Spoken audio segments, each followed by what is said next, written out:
Hello there, I'm Tim and he's John, and this is How to Murder Time, a podcast with some video and some noises and colours and music and help. Hello, everybody. Hello.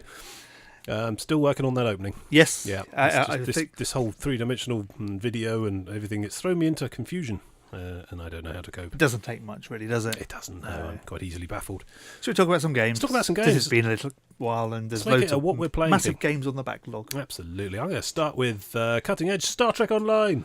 Yes, that thing is still going. Wow. Yeah, I see. I stole your line.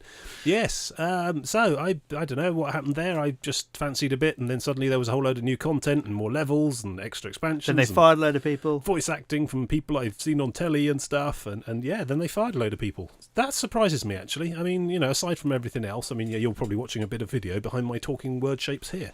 And You died again. I probably died again, yes. But the bit where I'm showing some sector space, which is the bit with all the red graphy bits all on, you can see there's lots of spaceships around there. Each of those little blue names is a player, happily scudding about the Star Trek Online universe, doing their thing. The game seems popular. It seems like it's doing well. I mean, in this age of cash shoppery, we can never really know how well they're doing financially anymore. It's not as simple as just making a stab at how many people are playing and timesing it by $15 a month anymore. But I always got the impression that Star Trek Online was doing all right, not spectacularly, stellarly successful, but then what does these days? True. And yeah, so I don't know how many people they got let go. Do you There was only a couple. There's a couple, but I think there was more elsewhere in Perfect World Entertainment, so I don't know, belt tightening perhaps. I don't know, I'm enjoying myself in there. I've written Crystalline Catastrophe there. Yes, you see, they've really sort of cracked on with this keeping the festival event things going, and I've seen this happening in lots of places now. I think what the general idea is that these things where you have to turn up once a day for 14 days and do a thing every day, your daily, you do your dailies, your daily rewards, the build up points over a number of days type mechanics. They seem to be really, I don't know, I guess they're popular and they work well for some financial reason because they seem to be creeping up everywhere these days. I see them in Rift. It's terrible, isn't it? In Neverwinter, see him in Star Trek Online, pretty much, I suppose, even all the way back to when I was playing World of Warcraft, there were dailies at the top end. I think you just got to keep people coming back, haven't you? Yeah, you need to give them a reason to log in, otherwise they won't. Yeah, and you lose focus in their minds and they get more interested by other shinies or whatever. I don't know the psychology and the marketing behind it, but I fall for it every time. I can handle it, I've written there, but I really can't. So the latest thing is the Crystalline Catastrophe event from the STF, Special Task Force, something like that anyway. The STF list is basically they're looking for Group Dungeon Finder tool. You have a variety of different space and ground missions you can sign up for. It'll match make you up with 5 or 10 or more people, then off you go and shooty. This one involves a giant crystal monster from probably the original series. Did it ever turn up in any of the later stuff? It was from Next Gen. Is it a Next Gen one? It seems like an original series monster to me. I don't know. But yes, very large crystal thing. You can probably see some of it going on as I'm talking. It's the thing that killed Data's planet. Oh, okay, fair enough. Well, it's back with a vengeance, and back with repeat showings once every 20 hours over the last 2 or 3 weeks. It's still, I think there's a whole month's worth of it, so you only need to get 2 weeks. Wow, that sounds horrific. Yeah, now I come to explain it to someone else, it sounds like the most classic case of Stockholm Syndrome I can think of. But I Come back, we're going to give your life meaning. Yeah. And by meaning, we mean we're going to keep you busy for an hour a day. And it does as well, that's the sad thing. I've been doing it on all 3 of my characters. I think I need an intervention. So if you do it for 14 days, you fill in the little progress bar in the event reputation tracker thing, and at the end of it all you get 50,000 unrefined dilithium, which is the stuff you can turn into Zen points and the basically the currency that matters a damn at the top end. If anyone ever says anything to you about energy credits, just laugh in their face because they're totally irrelevant beyond about level 30. So yeah, that lets you save up and buy other cool bits and pieces from the other reputation vendors and stuff. There's a big old cache of faction points as well. You're allowed to choose which of I think there's about 6 different factions in there now that you can grind out rep with. So you get a big bundle of points for that as well. You get a special torpedo launcher, which doesn't really help me at all because I just have no faith in torpedoes whatsoever. Torpedoes are useless unless the enemy's shields are down, and pretty much everything you face, their shields regenerate quite quickly between phaser shots and whatever, so the torpedoes never quite seem to work out for me. I tend to just like flying around in big circles, shooting off lasers. Is this why you die a lot? Cackling. It's why I die a lot, probably. Yeah, so he's chipping away on that. I, to be honest, by the time they finish this thing, there'll be something else coming along. This is all off the back just after the anniversary quest, the queue, the do the stupid chase queue around stuff for the 5th anniversary spaceship stuff, which I chose not to do. See, I can be restrained at times. You didn't get there too late. Well, I got there with about a day in hand, so I would have literally had to have spent every goddamn day playing, and sometimes I don't play Star Trek on a given day. Yeah, I'm quite a well-rounded person like that. Keep telling yourself that. Yeah, so I've written Addiction there. I don't know what this is. And I've written Saver Stamps there. It's very much like they collect the stamps for cup of coffee kind of thing, you know, and I just don't buy into that stuff in real life, so I've no idea why. I would have gone with the stamps at petrol stations to get glasses. Yeah, because that's a lot more relevant reference. I suppose, yeah. Do they still do that? That's a bit of a 70s thing, really. Those chunky whiskey tumblers, yeah.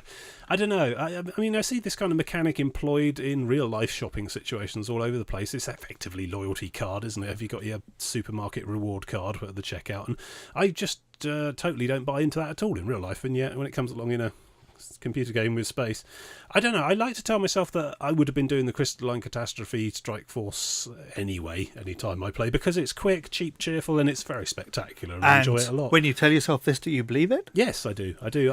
I would play this particular Strike Force even if they weren't giving me extra stuff. You know, it's just it's a lot of fun. It's and when the extra stuff goes away, will you continue playing it? I might have burnt myself out at that point, but there you go. That's just MMOs all over the place, isn't it? I don't have to justify my addiction to you. I think you find you do. It's myself I let down. Yes, I'm going to talk about Delta Rising instead then. So this is the sort of level 50 to level 60 content in the Delta Quadrant with all the Voyager cast as well, doing the voice work and stuff. Quite good. It's a very a la carte sort of system. You can dip in and out of various different planetary patrols and build up sort of percentages towards the quests as you go. Talked about it a lot before. I'm getting quite far into the main sort of storyline plot of that now, though, and it's taken an interesting turn. I don't know if it's particularly spoilerific. Nah, anyone who cares has done it already. I imagine so, actually, looking at the levels of people charging around in there. Anyway, so also the plot's probably not that great. The plot's not that great. No, there's lots of bit part. Hey, look, it's the Malons. Hey, look, it's the Kazon. You know, there's very much a sort of, you remember these guys from Voyager. You know, it's sort of cycling through. There's this Delta alliance that you're trying to put together for all the people who aren't really, really angry in the Delta Quadrant to help you fight off the people who are really, really angry in the Delta Quadrant. Isn't this the plot to Gene Roddenberry's Andromeda? It could be. I have no idea. But you're sort of galvanising people together to help fight a race called the Vadwa, and I didn't even last far enough into Voyager to even see these people turn up. Who are they? I don't know. They look a bit like snakes. I don't know. They're sort of like cow viper sort of skin around their heads and stuff. I can't remember if they're and actually apparently in it or made up. There was some link back to the TV show where they managed to thaw some of these out of cryogenic suspension and they immediately went homicidal and tried to kill everyone or something. Nice going, Voyager team. That's the high level of performance and targets I've come to expect. Only now we've all come back like 30 or 40 years later with a whole bunch of players in their own spaceships in this really sort of quite loose ad hoc Starfleet that seems to be the way things go these days. It's like Starfleet don't care anymore. Every day is Dressed Down Friday in the new Starfleet. Could you go do this mission if it's not too much trouble? We'll pay you in cash. And you don't worry about the uniforms, wear what you like. It's quite a mercenary type of thing. And we're all turning up and doing good and helping people and stuff, which is doubly amusing because I'm doing this all on my KDF. They basically get exactly the same story because of plot reasons why we're all working together now. And anyway, it's turned out so these Vadwa are now like super duper powered because of something Voyager screwed up probably, and they're a massive menace across the entire thing, and they're really hard work as well mechanically wise. The ground troopers are really quite hard work fighting. They tend to buff and sort of shoot each other with beams that make the person they're shooting with the beam invulnerable, so you have to work out who's buffing who and shoot them first and stuff. Or just throw a grenade into the middle. They got these sort of arc welder flamethrower things which really hurt, and also in space their ships have artillery. They sort of fling out a big cluster of these blue spheres, which then big plasma blobs fly in and blow up on those blue spheres. So you get a bit of telegraphing to get the hell out of the way. But I find that your spaceship can only really fly as fast as your spaceship flies. So I do tend to catch the brunt of a lot of that. Their ships just seem to have vast amounts of hit points. Really quite hard work. And the thing is, I don't really understand why it's a 50 to 60 thing in particular anyway, because pretty much every instance you go to in that game tends to scale and become a matter of plus and minuses rather than absolute levels. So it's hard work, but satisfying and interesting anyway. So it turns out all these Vardar, do you remember that episode of Next Generation where it turned out that all of Starfleet were being controlled by little earwig things inside people's throats? Yes. It turns out they're back. Oh, brilliant. It's them. They're doing it all. Best bit about the episode was the BBC censored it. Oh, it was quite a horrific one, especially the because they tend to come out of the mouths. No, it was the head exploding at the end. Oh, was there a head exploding? I don't remember that. Probably because the BBC censored it. Yeah, there you go. So there's that going on. I'm level 60 already on the character I'm actually playing the game with, as opposed to the 2 characters I'm logging in to set duty officers going, here's an interesting thing. So I'm max level now, and I've only been playing, 2 weeks? Yes, exactly 2 weeks, because I've just finished the Crystalline Catastrophe dailies. But yes, so by actively playing, I've reached level 60 from 50 in 2 weeks. By just logging in and doing duty officer missions, my other 2 characters have gained to level 54. So you get there in about 2.5 times the speed if you just only have logged in to get the duty officer missions, which is a shame. Those duty officer missions pay too much XP. I think they sort of de-emphasise the need to actually play the game, I reckon. I approve. I remember my Romulan character, we had a go with the static group there, and we all rolled up Romulans when that was all new, and that Romulan character got to max level through duty officer missions from about the mid-20s where we got bored and gave up. So yeah, do keep logging in and doing your duty missions, if nothing else, if you want to get to max level. But then I suppose that max level doesn't really mean anything in the grand context. Oh, help, I'm having an existential moment. Why don't you talk about a thing? I'm going to talk about Cities Skylines. Okay, that's your new city builder, SimCity type. It came thing. out of nowhere. Everyone got confused because they thought it was the company behind Cities XL. Now Cities XL not so good, is it? No, it's rubbish. Okay. But then they realised it wasn't. It was by a different company, and everyone was happy. And then everyone burned out of it in the first week before release because everyone was watching YouTube videos play. And then everyone started playing it themselves. And I'm currently playing through exploiting the hell out of the game. Okay. So essentially, standard format, mark out zones. You have a certain bank balance. Mark out zones, build stuff, put down the essential services, build roads, cheat massively with the walkways, so you don't have traffic because everyone just walks everywhere. Oh, you've got some sort of utopian Crystal Spires type city with high elevated walkways. I was aiming for Mega City 1. Yeah. And how close can you get to Mega City 1? Not very. It's just very conventional 21st century sort of city. Yeah. It's quite interesting. The road building's nice. The zoning's nice. The working out what you need for each area is nice, and it just works in every single way that the previous SimCity failed. Yeah, they made a lot of curious design decisions about the previous one. Apparently the AI was really atrocious on the most recent SimCity. Yeah. It was just really bad at managing traffic and all sorts of... Oh, no, the best thing about the previous SimCity was people would get up in the morning, go to work at the nearest place, then go home to the nearest free house. And they now live there. Very communist sort of utopian, post-scarcity economy. I see.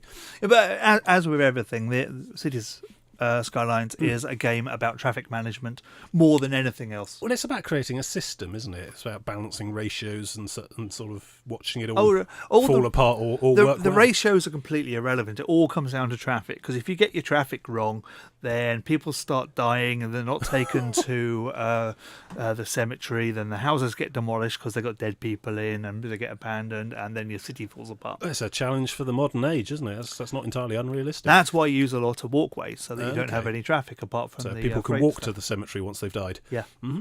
That keeps them off the road. Well, it means the hearses are fine on the road. Because the roads in New York residential districts, all you need to care about are ambulances, hearses, and garbage trucks, really. Right.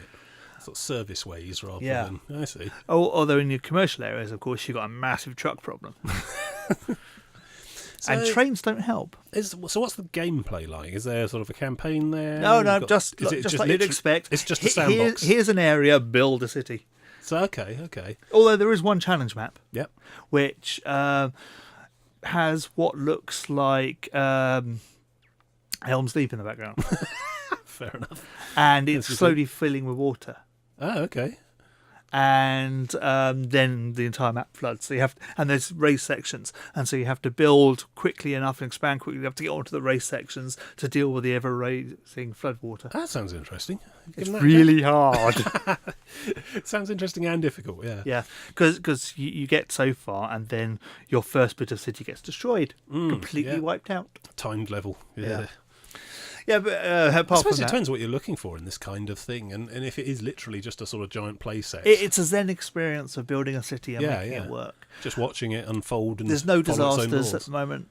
Okay. It's just That's build. a shame. That does seem like an important thing. I think they're going to come. Yeah. Oh, it's incredibly Occasional tornado moddable as well. or flying saucer. It's incredibly moddable as well. The Okay. menu screen has a list of mods on, and so people are doing stuff like doing road layouts and new buildings and putting them up. So That's something easily add the them. original stuff didn't really have in any particular regard. I mean, it's all very old stuff back in the day. Yeah. SimCity 2000, in fact, the one I remember. But yeah. But now you've got much more of a sort of modding community around it. Yeah. Much And more longevity from it's got that. the modding tools built in. If you want to make, say, a new park to fit or something like that, Yeah, you can make your do own it buildings. inside quite happily. So presumably you Or if you want to template out a chunk of road, okay. you can do that as well. So it's sort of stamping down Yeah. suburbs. Yeah. Which works reasonably well. It's quite Okay. fun and good. The longevity is going to be a problem, of course. Well, 'cause yeah, After yeah. a while, you've built your city, and And then what? Yeah. do you continue the city, or do you think, if I'd done that differently at the start, it'd be so much better? So you go back and do it again from the start, Yeah, and you yeah. never get past a certain point. Yeah. It seems like it would probably be a one-trick pony, although it seems like quite a good trick. Yeah, but as far as it being a good version of SimCity that does That's what you want. everything It right, does- it does everything on that It you'd does sound expect a it to. very retro experience. There's a lot of that about these days. People sort of essentially remaking 10, 15, 20-year-old games with modern graphics and stuff. And I don't think that's a bad thing, especially how poorly supported the original games are often are this late in. No one cares about, designing a game that will last 20 years. They'll just, get your rush of sales in and then move on to the next thing. I do wonder. It sold 500,000 units in the first week or something stupid like that. And I do wonder if EA are looking at it saying, hang on, there's demand for a city builder game. We should go and do something with Max. Oh, bugger. Well, We just shut them down, didn't we? oh, that's a point, yeah. Yeah, but there's a difference between... we're in this strange world where you've got an old classic like SimCity or Dungeon Keeper, for example, and you have people who actually own the IP making crappy monetized iPhone games to shake people down for gems and stuff, and then people making games that are nothing to do with that game but are that game without the name. Yeah. It's And being very successful. so we're in a stage where having the actual sequel is not the place to look. To find, you have to look for spiritual successors, as it were, the finger quotes, just to see where, to recapture that experience and see it developed and moved forward. Because the original IP, the original franchise, has been just spun off for cheap, quick cash. Yeah. It's a real shame. But do you think if you're a fan of the old SimCity? Oh, yes, This is the definitely. thing, grab Definitely it. worth it. It's something like 20 quid, so it's cheap as well. So why isn't this Cities XL or XXL or whatever? It's a completely different company. That's Different why. game, yeah. Uh, What makes this one work and Cities Well, XL not? the thing? Cities XL is a complete abomination, which they just make a small change to it every so often, and then call it a new version. Like this new version has exactly that released this year has exactly the same bugs which was in the previous version. Oh, that's terrible. They changed the font though, Well, yeah, spruce it up. so you do not go near Cities XXXXL. Go for this instead. Yeah. Cool. Okay, I've written headset rant there. I explored the dangerous and dark world of gaming peripherals this week. Yeah, bad a idea. bit of an episode. You may have seen me ranting extensively on Twitter about the whole debacle. Yes, gaming headset. So it's an important thing if you're chatting to friends online while you're playing, that kind of thing. And you need a decent microphone, decent speakers attached to your head. It's not a difficult thing. It's not rocket science. You wouldn't think this would be difficult to find or do. Anyway, so I previously had a Stenhauser Game through PC320 headset. Quite good. I had it for a couple of years. And basically the reason I wanted to replace it was because the basically where the plugs go into the back is jacks, not USB. Yeah. Yeah, and when they go in where they go in the back of the PC box, they just bend round quite a lot to come round to the front of the PC, so they're under a fair bit of stress, and they started to fray or go or something. Every so often, the sound in the mid registers would fade out, and it'd all go quite tweety. So fair enough, no problem. We'll just, we live in the age of consumer throwaway electronics. I'll just go and get some more. And I thought, I'm going to have to go to PC World for this, aren't I? Because peripherals I like to be able to take back, and I just don't like having to box stuff up and put my own little label on it and then make 4 or 5 trips to the post office to sort all this delivery system out. We're still not quite there yet. No. And this sort of utopian future where things just appear in your house, we've still got the delivery to worry about. So I thought, well, if I just buy it from a shop, one of those places where they have people standing around and bricks and mortar and all that stuff, then I might be able to, when and not if it goes wrong, I'll be able to take it back and with the minimum amount of hassle and fuss. See, that's what I look for in a shopping experience. I'm something of a pessimist. The best shopping experience is one where I can take things back when they go wrong with a minimum amount of fuss. That's what I look for in the modern interaction in the high street these days, and that's terrible. So I ended up going in there, and they got a big old rack of this stuff in PC Curry's World, whatever they're called nowadays, and it was just ridiculous. I was looking for something broadly similar to what I already had. No.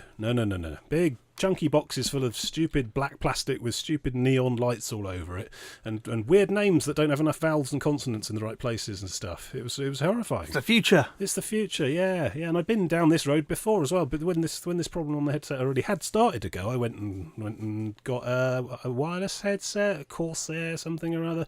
Build quality was awful, and the wireless kept dropping. And that's not what you want at all. No. In audio communications, so it's effectively a telephone conversation, to have it occasionally resetting the wireless every sort of so often and re-picking it back up again. So I had to take all that back. Anyway, this time round, I decided, we'll try some sort of I'll try a name I've heard of. Anyway, so I went with this Razer 7.1 Chroma thing. About 80-90 quid's worth of headphones that were for starters. So a big catalogue of problems I had with them. They clamped too hard. Yep. They're designed for midgets or munchkins or dwarfs or something. Children. I don't know. Children. Yes, they are designed for. They're the optimum size for a 13-year-old skull. I think that's the problem. That's a bit of a problem straight away. So they hurt. You pull the straps to make them click, click, click, and make them go lower and surround a bigger head. I was on full extension on those, and they just about sort of slightly started to lift my ears up a bit when they were on. They got this awful leatherette stuff which clamped against my head and meant I couldn't hear my own voice properly. Noise cancelling headphones. Yeah. Great. That's all right if you're just listening, but if you want to talk, you end up sounding really weird. To be honest, the headphones I'm wearing now to do this recording are having a similar effect, but I'm soldiering on regardless. I'm a bit of a trooper like that. So then the microphone is this tiny little stick that pulls out like a thread from one of the cups and then sort of waggles about a bit. And it was tiny, and I was reliably informed by my mumble friends that I sounded rubbish. Yes. So it's a really piss poor microphone on there. Well, you know my opinion of microphones. Yes, well, yes, just looking around this studio here. I know, I wouldn't mind using this podcasting mic as a gaming thing, but I think it would just make my head fall over to one side too much because they're a bit too heavy. They are very heavy. Yeah.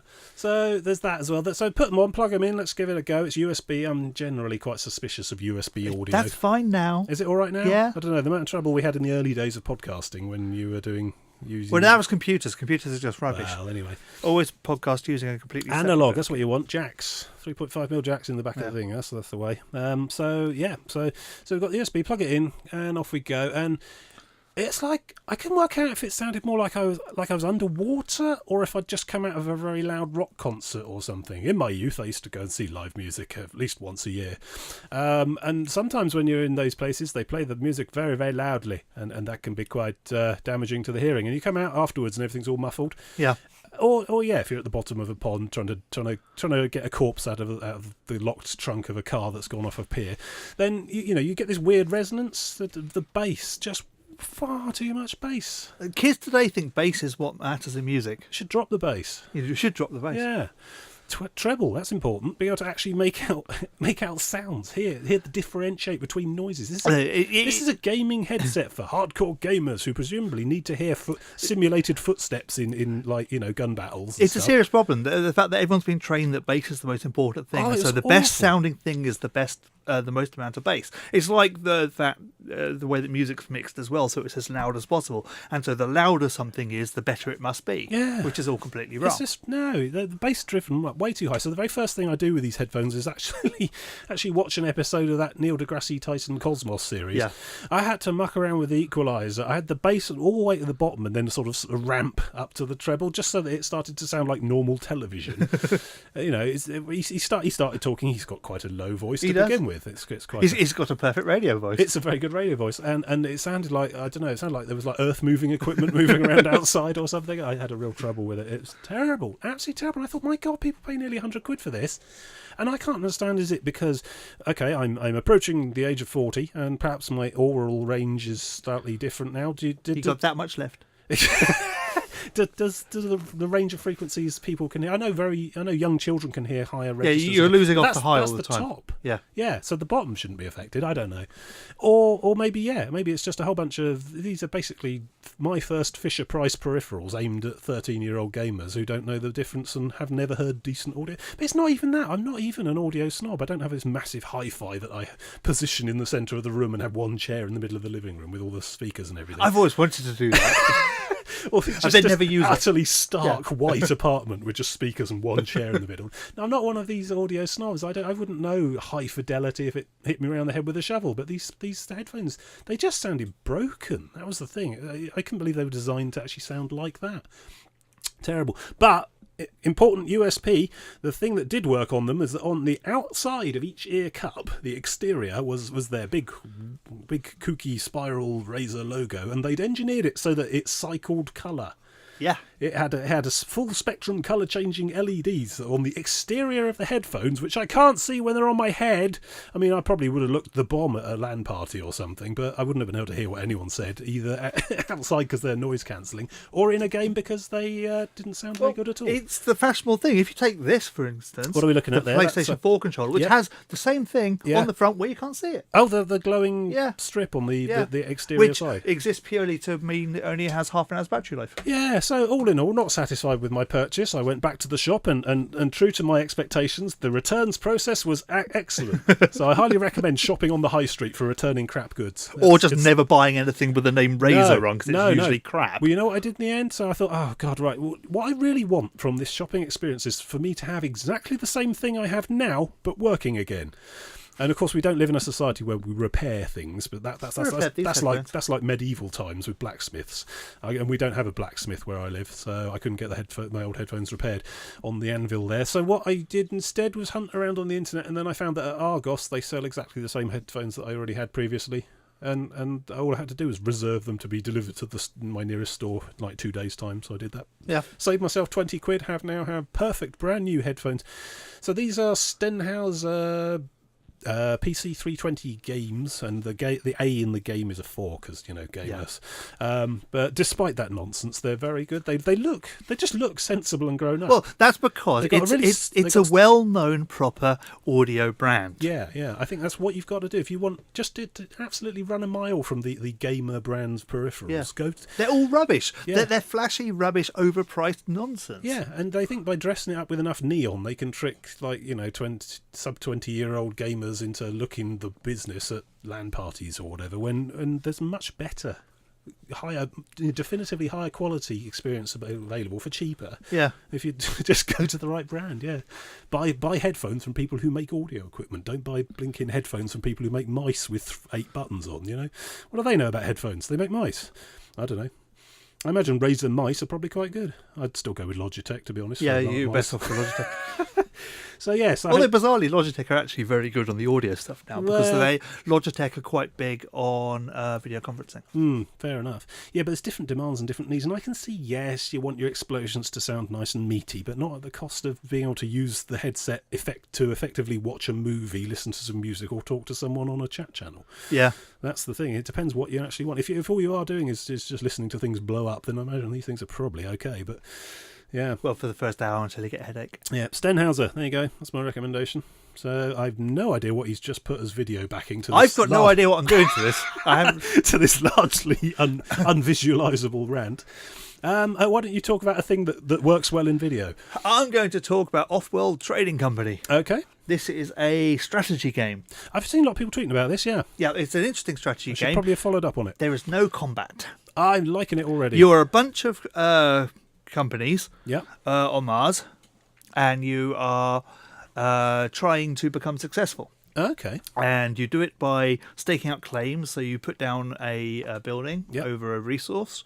You're only allowed so many claims, although you can get more by through various means. Yep. And then you are basically using economic warfare between you and your opponents to try and win the game. I'm thinking Transport Tycoon in space. Sort of, but it's not. You're not putting down routes or anything. Okay. You're just controlling resources. Like if you can get a monopoly on carbon, for instance, Yeah. you could drive the price of carbon up Okay. and make people not be able to build stuff. So now I'm thinking of EVE Online Planetary Interaction. No, it's nothing like that. Fair enough. But basically, if She'll stop looking for comparisons. Just tell me what it is. you've got this market where you're buying and selling resources, so you're buying and selling power, oxygen, and whatnot. Yep. So if you're massively overproducing power, you can sell off the excess on the market and make more money. Okay, yeah. Or if, say, you're the only person producing steel, for instance, then you can push the prices of those up, and everyone who depends on it has a bit of a problem. Yeah. Get a monopoly, corner of the market. And you can also there's a black market where you can do stuff like hire people to disable people's facilities for a while. Oh.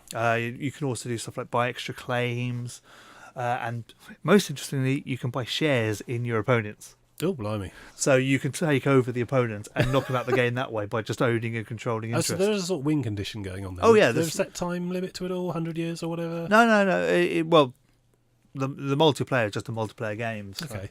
I haven't actually played any I played a bit of single player, but multiplayer is mainly where it's at. Okay. And it just is really interesting. Yeah, okay. There's this resource over there. I'm going to be a dick and build a power plant on it because I don't want you to get it, but it's a good place for a wind power. Sandbagging, like it. Yeah.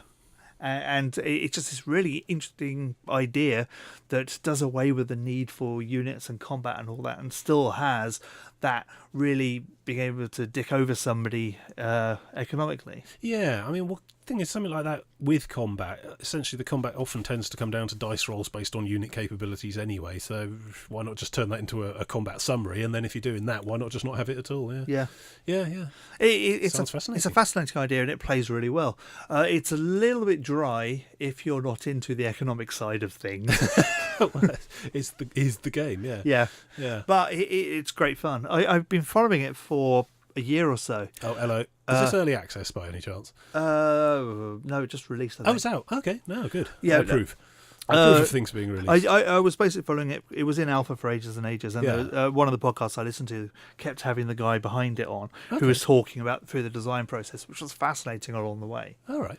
And now it's out and playable, and it's a very fun game if you like that kind of thing. I feel I have to caveat it with if you like that kind of thing. Well, it is what it is. It sounds sort of similar in the same sort of vein as the Cities Skylines sort of thing. It's sort of a system to play with rather than like a narrative adventure. Yeah, but it's not so much. You're not so much building a stable system in it. You're building a system designed to crush your opponents in this. It's a lot more competitive than Cities. It's more goal focused. Yeah. Sounds good. Yeah, it's great fun, and I do recommend it. Okay, cool. Talking of Mars, good link. I'm going to talk about Red Faction Guerrilla specifically. Yes, the best Red Faction. I quite liked Armageddon. It didn't have it was a bit linear. Vehicles into buildings. Yeah, you were basically in a massive cave network, and it wasn't a big open world sandbox type thing like Red Faction Guerrilla is. And I don't really remember. I should have probably gone and got the whole bundle. Steam had all of it available for cheap. But Red Faction 1 and 2 aren't that great. Yeah, they've aged badly. They were for sort of Doom era first-person shooters, but their big thing was deformable terrain, which I think was not as cool as you remember. No. It was just chunks of wall that could be blown out now and then. No, Red Faction Guerrilla. We did a previous podcast doing the little challenge challenge mode, knocking down buildings in as few shots as you can type thing. The Red Faction itself, the Guerrilla, the main game is fantastic fun. It's essentially an open world sandbox. Very much, it's by the people who brought you Saints Row, and it's sort of similar to that in feel, but obviously you're on a sort of partially terraformed Mars. There's enough air so that you don't have to wear spacesuits, but apart from that, it's a pretty grim place.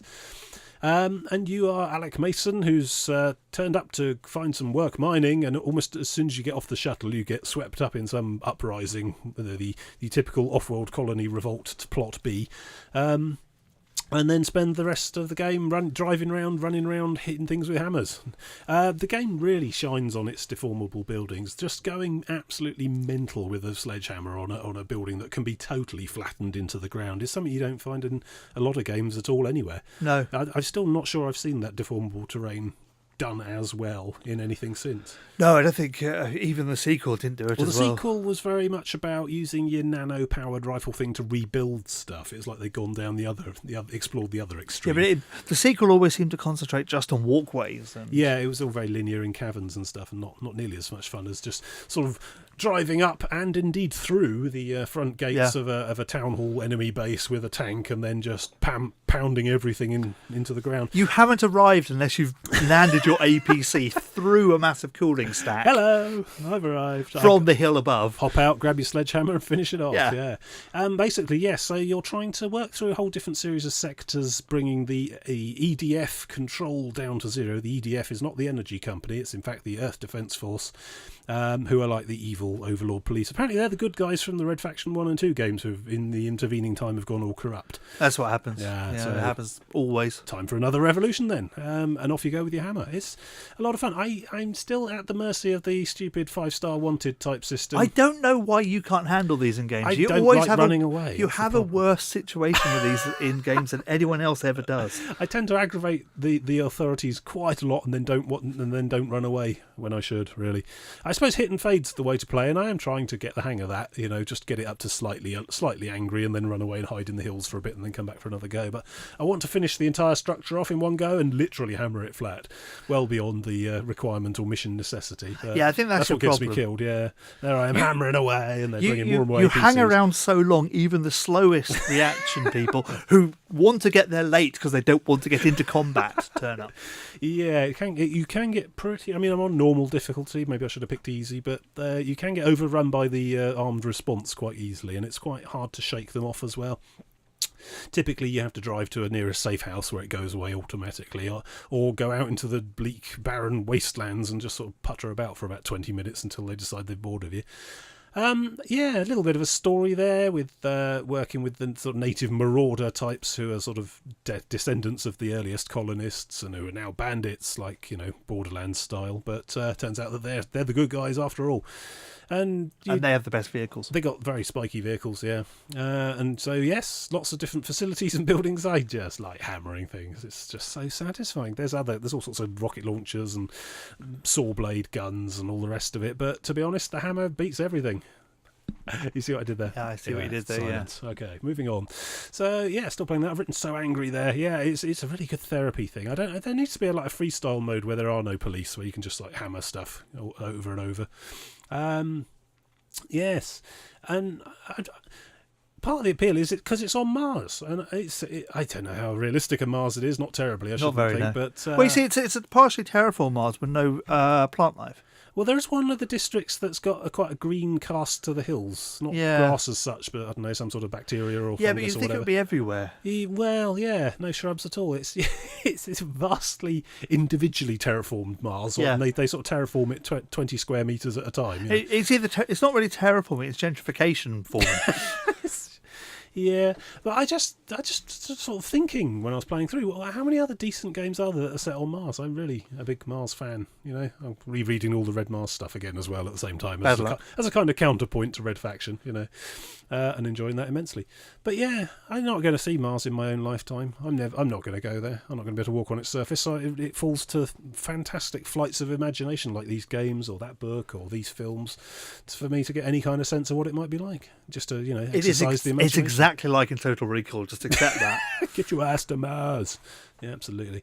So I'm just really a big fan of any games that have a crack at depicting the near future of humankind, a near future that I'm probably not going to get to see myself. So Defeatist. Yeah, no, that's me. Why don't you talk about a thing? I'm going to talk about Counterspy. Okay, what's that? This is a game which is on PS Plus this month, and it's a game set in the Cold War where you are a spy for an agency who is separate from the East and the West. And what you're trying to do is stop the East and the West nuking the moon. Nuking the moon? They want to send all nukes to the moon to blow it up as a... Oh, you're a spy for the moon. I'm a spy for an agency who may or may not be good. Okay. And what you have to do is you've got your DEFCON 1 through 5 for each side. Yeah. And you have to pick a mission for either side, usually the one that's got the better DEFCON because it makes it easier until the end. And then you have to... it's a side-scrolling game which is part stealth, part shooting, and you have to basically go through...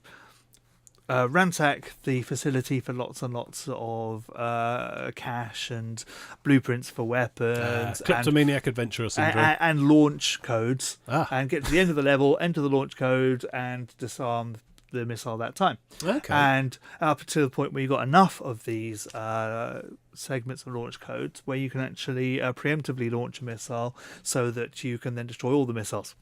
Right.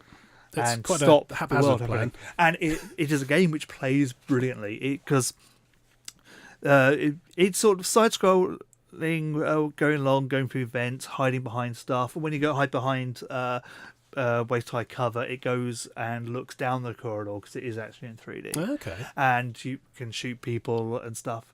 And that sounds quite cool. It's a really fun game, and just this nice balance of if you are doing badly against the Russians, you can go against the Americans for a while, or at the very end, the last mission is a bit of a pain because you end up with the DEFCON of the faction which is the highest. And basically each DEFCON basically means that you can make so many mistakes in a mission. You can be seen so much. Every time you're seen, it fills up a counter. Yeah. So if a camera sees you, it'll go up quite quick. Or if somebody starts phoning in, radioing in that they've seen you, then it'll go up. And so if you're stuck at DEFCON 1, you don't get much time to do anything. And if you... what happens if you run out of DEFCON 1? Is it game over? Then you get 60 seconds to get to the end of the level and enter the code. Right. Which is fine if you're in the last room. Yeah, if you're in the first room, it's a bit tricky. Blimey, and sounds quite challenging. Yeah, so I'm currently... I haven't actually finished it yet. I'm currently trying to get down my Russian score so that I can have enough chance at the last mission to complete it. And it's quite hard because I've got this thing which reduces... Whenever I start a mission, reduces DEFCON by 1. Yeah. You can also reduce it down by... finding a general, pointing a gun at him, he'll surrender, and it goes down a level. Okay. A bit of flexibility there. Yeah, which is fine. That's very doable. And then just usually later, there's this big room which I can't sneak through. It all goes to pot. So people start firing missiles at me. And then I always leave the Russian missions at DEFCON 1. And I desperately need to leave them at DEFCON 3, not 1. Right. So you need to not annoy the Russians so much. Yeah. It's on PS4 and Vita with crossplay, which is good. So you can play it on your console or you can play it on your handheld if you need to, or feel like it. Although the Vita does have a little bit of a problem with performance in some rooms. Okay. Because it just about meets Vita. Yeah, just about works on Vita. But it's a fantastic game and I do recommend it. It's great fun. Cool. Okay, I'm going to talk about Guild Wars. Guild Wars 1, I always have to make that clarification. Yes, it's still going. I mean, it's still going largely because I think I turn up every week, me and Multi, still playing through. There's still so much stuff in there we haven't finished, all of the ridiculously, you want me to what? Hard mode stuff that we never thought we'd ever be looking at back in the day. It turns out that's pretty much what we do nowadays. We really hit a massive roadblock this time though. The hard mode version of Defend Droknar's Forge. Okay, so prophecies campaign, you do the thing, do some stuff, some plot happens, hooray, winners! And then afterwards, there's a chain of missions where you have to go around tidying up some of the bad stuff that managed to happen before you could shut the whole thing down. And one of those is going off to a couple of different zones around the prophecies map and dealing with these titans. Titans are giant gribbly monsters that when you kill one, it splits into two. And then when you kill one of those, that splits into two as well. It can get quite out of hand quite quickly, as you can imagine. They come at you in groups of 5 in this zone, and apparently there is such a thing as a level 40 monster in Guild Wars. Wow. 4-0, yes. Given that the players cap at level 20, that makes it quite hard work. That's ridiculous. In normal mode campaign, the Abaddon, the god of secrets, the ultimate boss of the Nightfall campaign, is level 30. So, that gives you some idea of how insane hard mode can be. And it's like they've really gone out of their way to put some stuff in that will keep real diehard fans, which I suppose I would have difficulty describing myself as anything other at this stage, giving them something to do that they're not going to just finish in a hurry. My God, it was 3 hours of really painful work. We got this big snowy zone called Mineral Springs, which is up in the southern Shiver Peaks there. And basically you have to get through it, and you don't even have to kill any of the monsters on the way, although they're all positioned such a way that you can't really go around them. And then get to a boss who is also level 40 at the end and kill him. And he's in a group of about 7 or 8 other level 40 creatures, each of which will split into 2 more level 40 creatures, and each of those will split into another 2 level 40 creatures. That sounds fun. Yeah, so me and Multi bashed our heads against that for about 3 hours on the Tuesday there. I don't know. We were making headway. I mean, we were wiping on average every 1.5 groups. Which is not good. Well, I say wiping, collapsing anyway. Multi's quite good at recovery. If one of us gets back far enough and out of aggro before the rest of the party falls over and dies, then the monsters will give up and go back to where they were and carry on patrolling, which means that typically Multi can run in and resurrect everyone and we can have another go. It's hard mode though, so every time you die you lose 15% of your morale as a sort of negative debuff, and when you get to minus 60 of that you get thrown out of the zone, and we were using every trick in the book to keep that thing just above minus 60. In hard mode you burn off that penalty by earning XP, and in hard mode, and particularly against level 40 creatures, killing one creature will restore 1 point of that percentage. Wow. Yeah, so as long as we took one other thing with us each time we could continue our attempt. But down at minus 60% death penalty, you're talking hit point bars of like 100, 200. Most monsters single attacks do 300. You're well into being one hit at that point. So it was I'm amazed we got as far as we did. But sounds really fun. It's wow, yeah, it really tests a man. It does. I thought I was quite good at Guild Wars. So think again. We've put that on I've put that on the list. There's a list I'm building of things that actually even now we can't do. So we're probably going to move on, try something else, and then come back to that. Although we did do a lot of wikiing afterwards, and it's a sort of testament to how obscure and top end this stuff is how little advice there is to how to do it on the internet. We did find one screenshot that someone who managed to successfully solo it did. It's a solo with heroes rather than just one character, but and they were showing all the skill bars available for that each of their little henchmen were using. So we were trying to construct something broadly similar. I've written Buildcraft there, and in a way it's good because I'd gotten really complacent with Guild Wars. So I've got one skill bar that works for everything, one set of heroes with their skill bars that works for everything, and we just use that all the time now, and it's such a shame because the key. One of the key parts of Guild Wars, which they just totally threw out for Guild Wars 2, is the customizable skill bars and team builds. You've got like something like nearly 1,000 different skills to put into the little slots, and you can take 8 of them with you. Each of your heroes can take 8 of them, and it's putting together a sort of working team that can deal with the problem. Yeah. And I think the things that are going on this big list of things that we're not going to do now and that we're going to come back to one day quite soon, thank you very much. I think the problem with those is they are all things we need to tailor the bars for. We can't just traipse around with the standard one set of bars fits everything that we normally do in just vanquishing hard mode. So I'm just surprised that there's still depth and complexity and thought that still needs to go into carrying on in Guild Wars. So that's one of the reasons I'm still playing, to be honest. I mean, partly as a rejection of Guild Wars 2, Guild Wars 2 was a bit conventional MMO for me. There's lots of other MMOs if I want that kind of thing. And, having been so fond of Guild Wars 1, I never quite never quite came to terms with how little the sequel was like the original game. Yeah. So as a sort of reaction, I tend to go back to the first game. It's still there, it's still running, and it still has tricks to teach me and ways to surprise me, I'm finding, which is amazing. So that's pretty much me. Yeah, You're out of stuff as well. Yes. In that case, we'll see you next time. So, you're going to do the spiel. I came up with an ending. Oh, you got an ending. Go on then. Yes, no. Apparently, we've got to say, if you're watching the video version, like this if you like it, and subscribe if you haven't, because then you'll get more. Also, subscribe to us. I've been very lapsed in actually saying on the podcast, we have a load of videos on the video channel which you may not know about if you're just listening to the audio, because we don't mention it enough. Yeah. Although don't watch the audio while you're driving, okay? It's okay to listen to the audio when you're driving. It's probably not, actually. I don't know. We're probably very distracting. I wonder how many people we've killed. I'm quite distracting. I haven't killed anyone. Not any real people, anyway. No, I haven't either. So, with that, we'll see you next time. Goodbye.